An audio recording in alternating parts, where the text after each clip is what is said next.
قیامت والے دن تو حساب ہو جائے گا نا. وہ قیامت والے دن تو نہیں پوچھا جائے گا تم ہو کون. عمل کیا کیا ہے اس کی بات ہوگی. قبر میں جو سوال آتے ہیں وہ کیا ہیں؟ تمہارا رب کون ہے؟ تمہارا رب کون تھا؟ تو اگر آپ نے رب کی مانی ہوگی تو آپ کہیں گے نا اللہ. آپ جب مانا ہوگا کہ وہی رازق ہے، وہی رحمان ہے، وہی رحیم ہے، تو پھر ہوگا نا. جب آپ دوسروں کے در پہ جا کے ٹکرے ماریں گے، سجدہ کریں گے، کبھی اس کو مانیں گے، کبھی اس کی طرف جائیں گے، کبھی یا علی مدد کہیں گے. اہل تشریف بھائی ناراض نہیں ہو، میں سیدھی بات کر رہا ہوں. یہ میرا موقف ہے.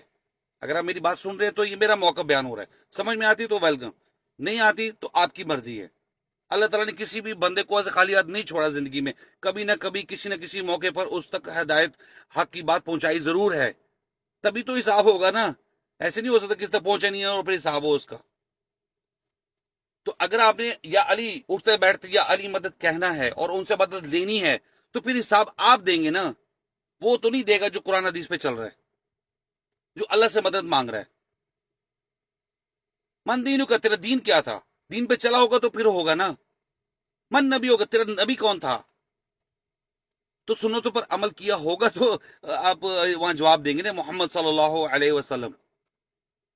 جب آپ نے سنتوں پر عمل ہی نہیں کیا ہوگا، آپ چاہتے ہی نہیں ہے کہ اگر رفع دین رسول صلی اللہ علیہ وسلم نے کیا ہے، اگر صحیح حدیث سے آپ کو پتہ چل گیا ہے،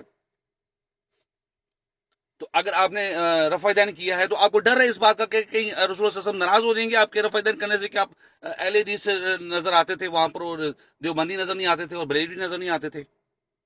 یہ ڈر ہے آپ کو. او بھائی ادھر حساب ہونا ہے، پتہ آپ سے پوچھا جائے گا سنتوں پر عمل کیا کہ نہیں کیا. ہاں جی میں نے کیا. کیا تم نے عمل کیا؟ میری سنت کیا تھی؟ رفع دین کی تھی؟ ہاں جی تھی. کیا؟ نہیں کیا.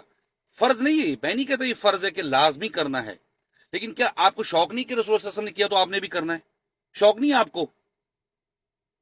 دکھاوے کے سارے چومتے رہنا خالی آپ نے.